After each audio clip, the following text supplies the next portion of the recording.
flipping through the newspapers, switching through multiple news channels, exploring different websites and online mediums for relevant news?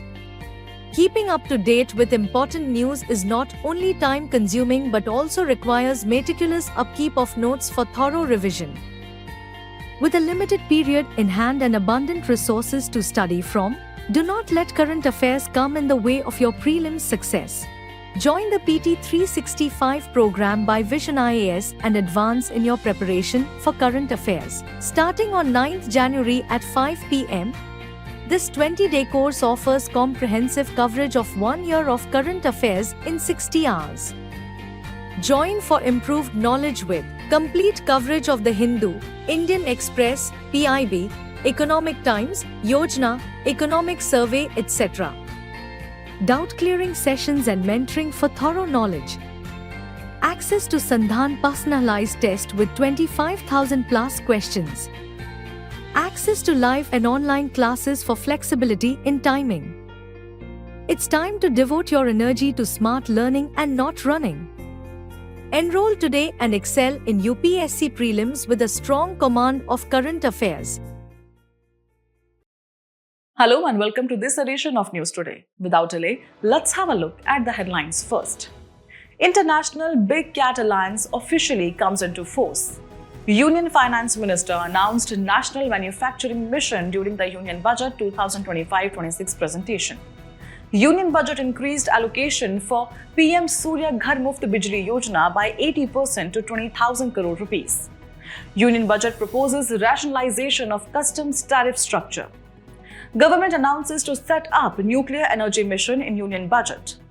Rules on AI literacy and prohibited systems under the European Union AI Act become applicable. In the first news for the day, we bring you a significant development in global wildlife conservation. The International Big Cat Alliance, or IBCA, has officially come into force as a full-fledged treaty-based intergovernmental international organization. Now, let's take a closer look at what IBCA is all about. Headquartered in India, IBCA is a unique coalition that brings together 95 countries, both big cat range countries and non-range countries that have a keen interest in big cat conservation. The alliance was launched in 2023 by the Prime Minister of India during the event commemorating 50 years of Project Tiger. But what exactly does IBCA aim to achieve? Well, its primary goal is to conserve 7 big cats: tiger, lion, leopard, snow leopard, cheetah, jaguar, and puma. The focus is on fostering collaboration, sharing expertise, and consolidating conservation strategies on a global scale. And here is an interesting fact. The depository of the IBCA Framework Agreement is none other than the Ministry of External Affairs, Government of India.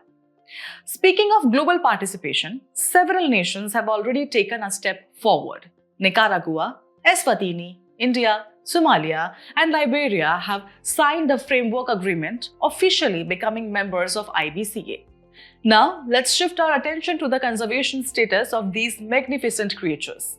How are they faring in the wild? Let's take a quick look at their status under 3 major conservation frameworks: the IUCN Red List, CITES, and the Wildlife Protection Act of India. Starting with the tiger, Panthera tigris. It is listed as endangered on the IUCN Red List, included in Appendix 1 of CITES and protected under Schedule 1 of India's Wildlife Protection Act. The lion, Panthera leo, leopard, Panthera pardus, snow leopard, Panthera ansea, and cheetah, Aesonix jubatus are all classified as vulnerable by the IUCN. Like the tiger, they are also under Appendix 1 of CITES and Schedule 1 of India's Wildlife Protection Act. Moving on to the jaguar, Panthera onca. It is near threatened on the IUCN Red List, included in Appendix 1 of CITES, but is not found in India, so it is not covered under the Wildlife Protection Act. Finally, we have puma, Puma concolor, which has the least concern status according to the IUCN, but is still listed in Appendix 1 of CITES. Like the jaguar, it is not found in India and is therefore not included in the country's Wildlife Protection Act. With the formation of IBCA, global efforts to safeguard these majestic species are expected to gain momentum. The alliance is set to become a major force in ensuring the long-term survival of big cats through coordinated policies, shared research, and on-ground conservation initiatives. In a significant move to boost manufacturing, the Union Finance Minister has announced the National Manufacturing Mission during the Budget 2025-26 presentation. This initiative aligns with India's ambition to increase the share of manufacturing in its GDP from the current 17% to 25% by 2025. The National Manufacturing Mission aims to support small, medium, and large industries under the Make in India initiative. Launched in 2014, Make in India has been instrumental in positioning India as a global hub for design and manufacturing. This mission will emphasize 5 key aspects: ease and cost of doing business, upskilling for in-demand jobs, support for MSMEs, availability of advanced technology, and production of high-quality products. To ensure effective implementation, the mission will provide policy support, execution roadmaps, and governance frameworks for both central ministries and state governments. An essential element of this mission is its commitment to clean tech manufacturing. India is pushing towards sustainable development, and this mission will help build an ecosystem for critical clean energy components, including solar PV cells, EV batteries, motors and controllers, electrolyzers, wind turbines, very high voltage transmission equipment, and grid-scale batteries. This initiative is crucial in countering China's dominance in the clean tech sector and will further integrate India's economy with global supply chains. Alongside this mission, the Union Budget 2025-26 has introduced additional initiatives for the manufacturing sector. Credit cards for micro-enterprises will provide 5 lakh rupees limit for enterprises registered on the Udyam portal.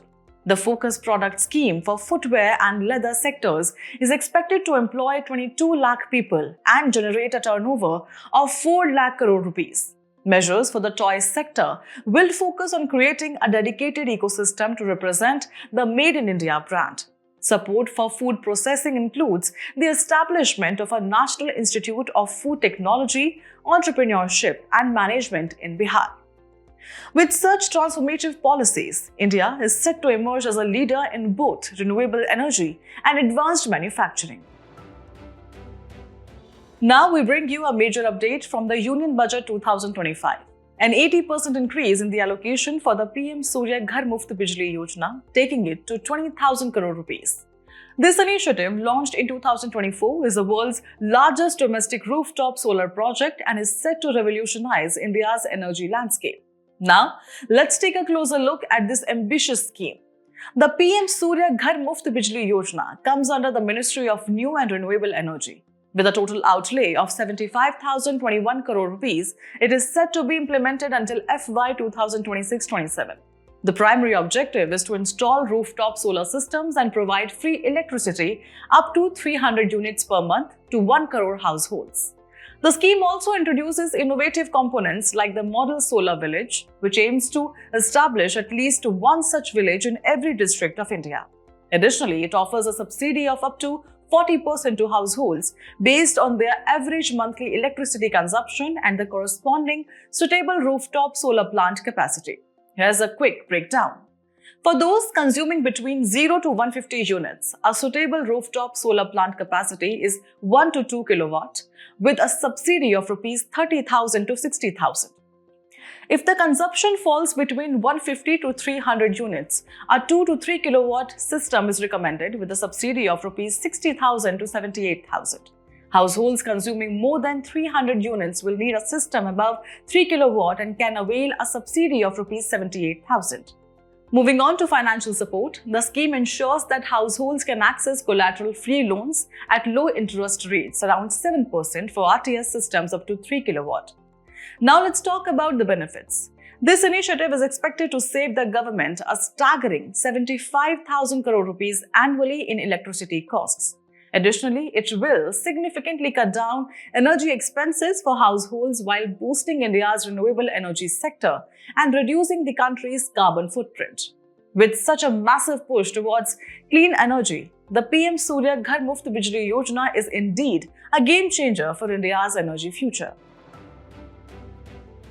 Moving ahead, in a significant move towards simplifying trade regulations, the Union Budget 2025 has proposed a rationalization of the custom tariff structure.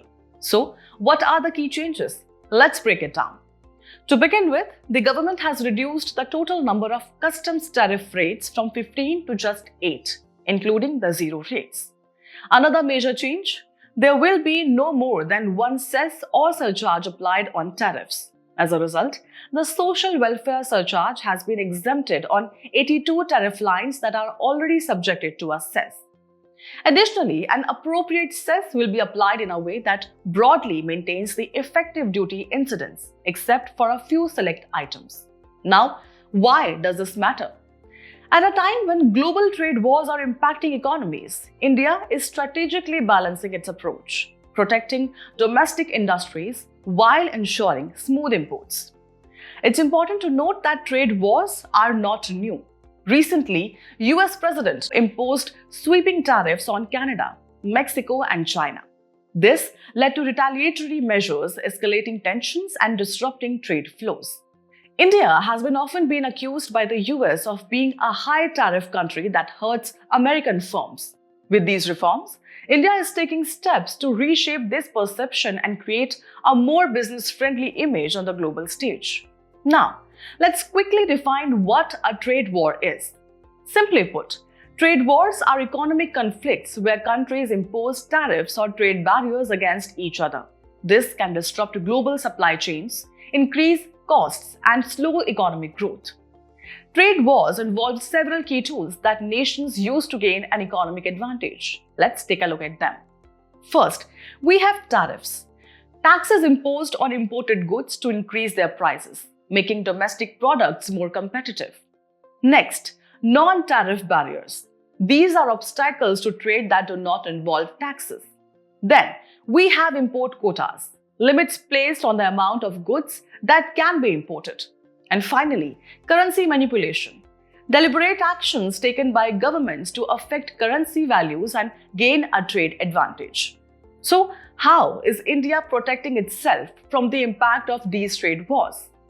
The government has adopted a multi-pronged strategy.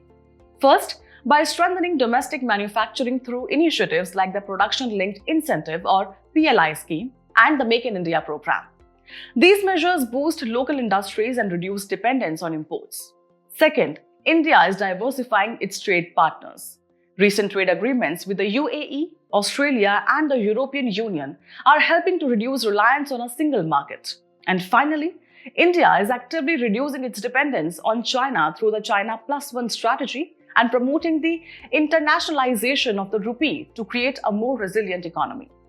With these well-thought-out reforms, India is taking bold steps to streamline its trade policies and strengthen its economy in the face of global challenges.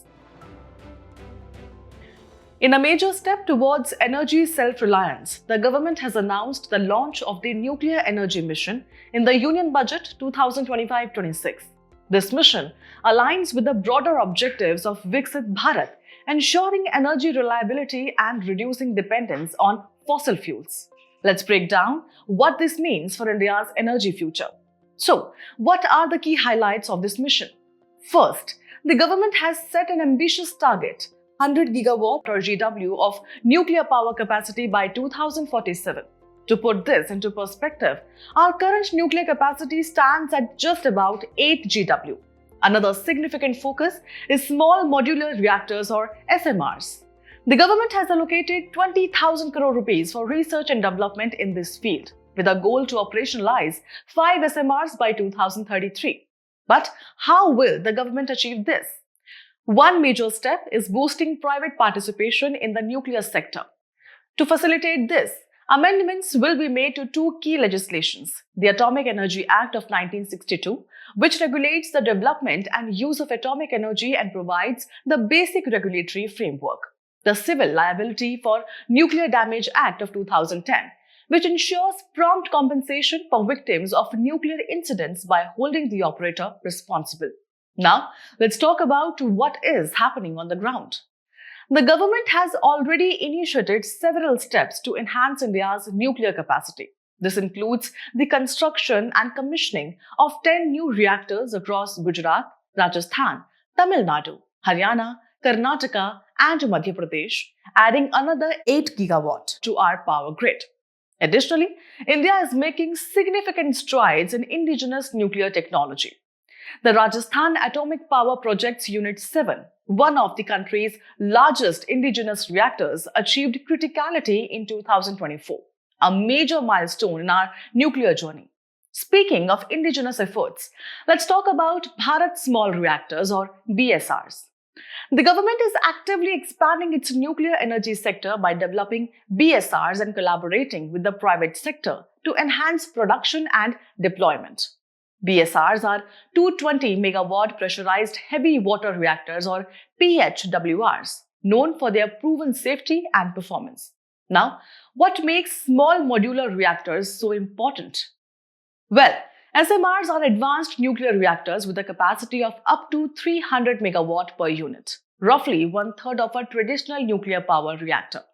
The key features include modular construction, which allows for factory fabrication and easy transportation to sites. Moreover, SMRs can be deployed incrementally, meaning they can be installed as single or multiple modules depending on the energy requirement. And the benefits? SMRs reduce the initial capital investment and offer flexibility to integrate nuclear power with alternative energy sources, including renewables. This makes them a crucial part of India's clean energy transition. In a significant development for AI governance, the European Union AI Act's provisions on AI literacy and prohibited systems have now become applicable. This marks a crucial step in ensuring ethical AI deployment. Let's take a closer look at what this means. Under the new AI literacy obligations, providers and deployers must ensure that their staff and other individuals working with AI systems have a sufficient level of AI literacy. Now, let's talk about the European Union AI Act itself. This is the world's first legal framework on AI, which came into force in 2024 and is set to be fully implemented by 2026. The Act follows a risk-based approach, meaning that different AI systems will be subjected to different levels of regulation depending on the risk they pose. Additionally, it lays down a list of prohibited AI practices, reinforcing the importance of ethics, safety, and transparency in AI development and deployment. Speaking of prohibited practices, here's what the Act strictly bans.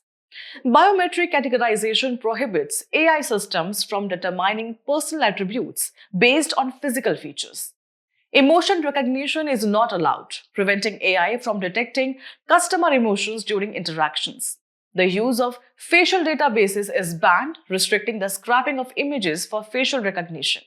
Predictive policing is also prohibited, ensuring that AI cannot predict criminal behavior based on personal data. Subliminal manipulation is strictly restricted, preventing AI from influencing human behavior without awareness. Social scoring, particularly in employment decisions based on ethnicity or birthplace, is considered unethical. Real-time identification by AI for public identification by law enforcement is restricted.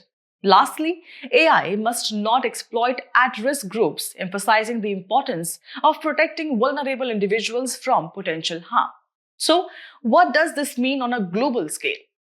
The AI Act has far-reaching implications. Firstly, it emphasizes a human-centric focus, safeguarding fundamental rights, preventing discrimination, and promoting ethical AI. This, in turn, fosters global trust in AI technologies. Secondly, the Act is expected to serve as a global benchmark for AI regulation. Other countries may adopt similar frameworks to align with the EU's standards. However, compliance with the Act may lead to increased costs for non-EU companies, as they will need to adapt their AI systems to meet these new regulations. And what about India? Well, the AI Act provides key insights for India's AI policy. A risk-based regulatory approach could be beneficial, categorizing AI applications based on their potential impact on society. Moreover, aligning India's AI regulations with international standards can facilitate global cooperation and help Indian companies remain competitive on the international stage. With AI governance taking center stage worldwide, The European Union AI Act sets a precedent for responsible AI adoption. In today's Place in News, we will be discussing South Sudan with its capital, Juba. Recently, artillery bombardment occurred in South Sudan. Let's discuss a few key facts about the country. South Sudan is a landlocked nation that came into existence in 2011 and is located in northeastern Africa. It shares its land boundaries with Sudan to the north, Ethiopia to the east, Kenya, Uganda, and the Democratic Republic of the Congo to the south, and the Central African Republic to the west. One significant territorial feature is the Abyei region, which has its own administrative area and is claimed by both the governments of South Sudan and Sudan. Geographically, the country's highest peak is Mount Kenya. The Nile River system plays a crucial role, with the White Nile being a major tributary of the Nile. Additionally, the Sud wetlands form a massive swamp created by the White Nile. In terms of ecoregions, South Sudan is home to the East Sudanian savanna. As we conclude today's main news, let's have a look at some quick updates. The Department of Biotechnology has launched Ghar in Drishti at the Translational Health Science and Technology Institute in Faridabad, Haryana. It is a data dashboard that provides a comprehensive overview of one of South Asia's largest maternal and child health databases. Its significance lies in the fact that it offers access to clinical data, images, and biospecimens collected from over 12,000 pregnant women, newborns, and postpartum mothers. The Ministry of Environment, Forest and Climate Change organized the World Wetlands Day 2025 celebrations at the Parvati Arga Ramsar site. World Wetlands Day is observed to commemorate the signing of the Ramsar Convention on Wetlands of International Importance in 1971. The theme for 2025 is Protecting Wetlands for Our Common Future. The golden-headed cisticola least concern is found in Mathiketan Shola National Park, also known as Shola National Park. Mathiketan Shola National Park is located in Idukki, Kerala, and was declared a national park in 2003 for its unique Shola forest and elephant corridor. The park's vegetation includes evergreen forests, moist deciduous forests, and Shola grasslands. The budget 2025-26 has expanded the tonnage tax scheme, which was previously available only to sea-going ships. Now it is also applicable to inland vessels registered under the Indian Vessels Act 2021 in order to promote water transport. The Inland Vessels Act 2021 aims to promote safe and economical inland water transport, ensure legal uniformity, and streamline vessel procedures. Recently, New Zealand recognized Mount Taranaki, a stratovolcano, as a legal person. A stratovolcano is a tall, steep, cone-shaped volcano with explosive eruptions due to its viscous magma and trapped gases. Mount Taranaki, also known as Mount Egmont, is located in Egmont National Park, New Zealand, and it is considered sacred as well as an ancestor of the local Maori people. The Union Budget 2025 announced the Mission for Cotton Productivity, a 5-year mission aimed at boosting cotton farming productivity and sustainability while also promoting extra long staple or ELS cotton varieties. Extra long staple cotton is a premium cotton variety with a fiber length of 34.925 mm or more. The proposed oil exploration activities within the eco-sensitive zone of the Hulongapar Gibbon Sanctuary may negatively impact local wildlife. Hulongapar Gibbon Sanctuary, located in the Jorhat district of Assam, is famous for its non-human primate diversity. In terms of vegetation, it consists of evergreen and semi-evergreen forest. The Supreme Court has restrained until further orders the centre and the states from taking any steps that would reduce forest areas. This decision comes amidst a series of petitions challenging the recent amendments made in 2023 to the Forest Conservation Act 1980. The amendment has been challenged on the ground that it left out nearly 1.99 lakh square kilometers of forest land from the ambit of forests. Before we sign off, let's challenge your understanding in today's installment of Test Your Learning.